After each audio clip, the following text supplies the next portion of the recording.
Click the radio microphone and type in Mike. Okay, let's get back to where we were. Again, for those of you just joining us, it was disclosed yesterday that Manny Pacquiao has a serious shoulder injury. It was suffered about 2 weeks before the fight. The contracts had not yet been signed. It will require surgery that could sideline him 9 to 12 months. Bob Arum says, again, willingly, that they knew about this 2 weeks before the fight. And yet, obviously, they signed the contracts, they got these guys in the ring, and they got their money.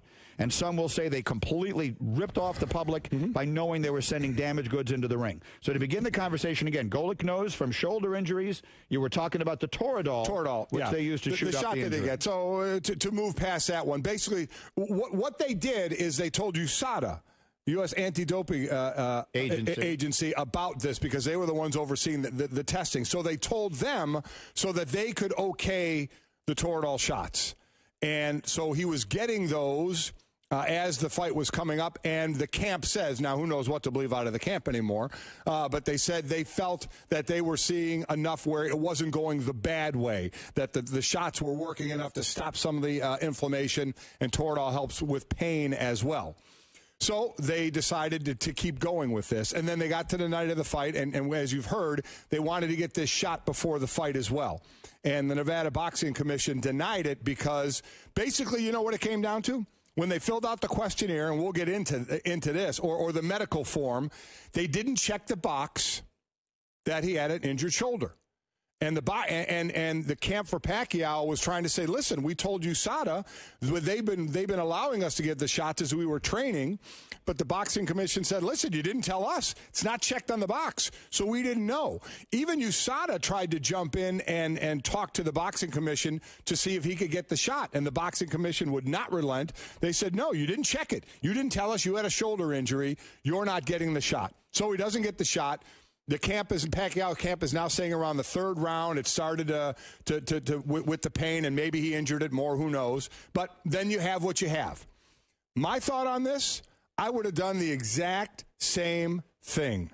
Without question. Stolen $100 million in the public? Without question. Okay. And anybody, you can put it however you want it, but I want everybody out there to look in that mirror and ask if you would have done the same thing. Here's a guy who's 36 years old. He's coming to the end of his career. This is his 65th fight. If this fight gets postponed, there is a real chance it never happens. Because if it gets postponed and you see that tear and they want to have surgery, now you're talking 9 months to a year. Is this fight happening? Very possibly not. Possibly and not. Even if it does happen, it will be diminished. Without question. So you got 80 to 100 mil staring you in the eye. You have fighters that go in. You have athletes that go into bouts, go in on the basketball court, the ice, the football field, the baseball diamond. You have them going on playing injured all the time.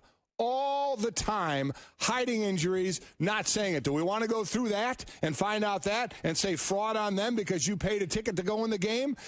Athletes do it, and athletes will continue to do it. Now, put an $80 to $100 million price tag on that, and you honestly tell me you're going to say, you know what, not going to fight. Not going to fight. I'm at the end of my career. I'm looking to go into politics. I'm looking to steer away from, I've lost, 3 of the last, 6 fights I fought. One where you got just destroyed. And you're going to turn this down? A, there's part of you that thinks you can fight through it. B, there's probably going to be a point where you know this is not going to be good, but you're going to try and do it anyway. There is no doubt in my mind I would have tried to go through that fight without question. We just talked. I'm amazed you would even say this. We have just talked for the last week, and I'll just say boxing right now, but I'm telling you, any athlete, and I guarantee you look in the mirror and look at the situation, you do the same thing. We're talking about boxing.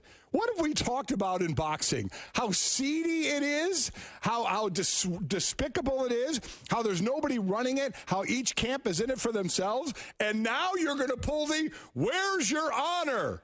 Where is your honor on not disclosing this injury and ripping off the public? I almost want to laugh in your face. It has for even nothing to do that with up. honor, and I think it has to do with what your legal obligations under certain circumstances may be.